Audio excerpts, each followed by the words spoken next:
काय झालं? मी तुझ्याशी थोडं गोड वागले बोलले काय म्हणून लगेच हवेत उडायला लागलेस का? तुला काय वाटलं मी स्वीकारलं तुला? त्या गैरसमजात राहू नकोस. मला तुझ्याशी काहीच घेणं देणं नाहीये, लक्षात ठेव. मी जर तुझ्याशी गोड वागते ना ते फक्त आबांसमोर. इतर वेळी मी तुला तुझी लायकी दाखवत राहणार.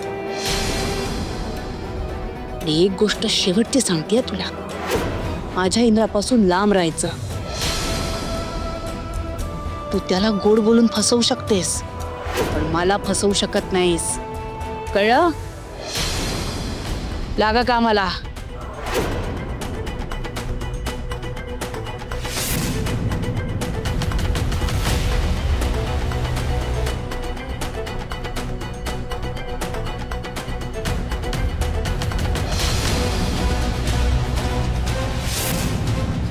थांबा वहिनी, तुम्ही कुठे चाललात? आजचा सगळा स्वयंपाक माझ्या इंद्रासाठी मी आणि राणी मिळून करणार. तुम्ही जा, आराम करा. जा.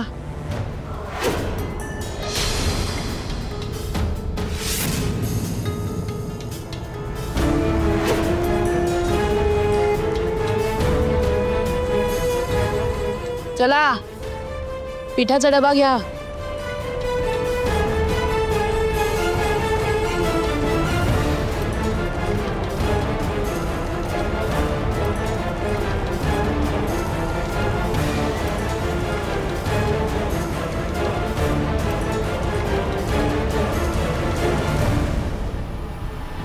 पीठ छान मळून घे, पुरणाच्या पोळ्या करायच्या आहेत.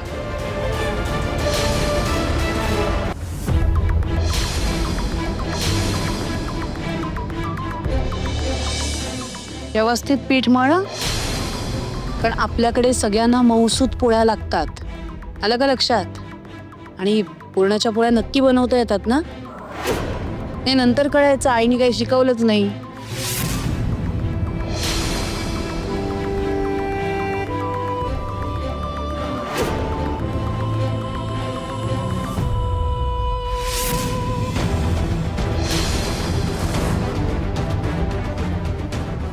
ते आता पिठाचं बाजूला ठेव, भिजू देत जरा.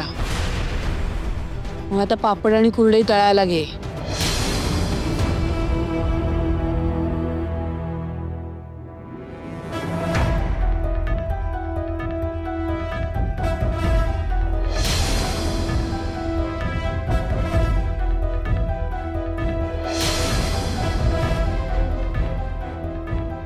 चला, पटपट आवरा.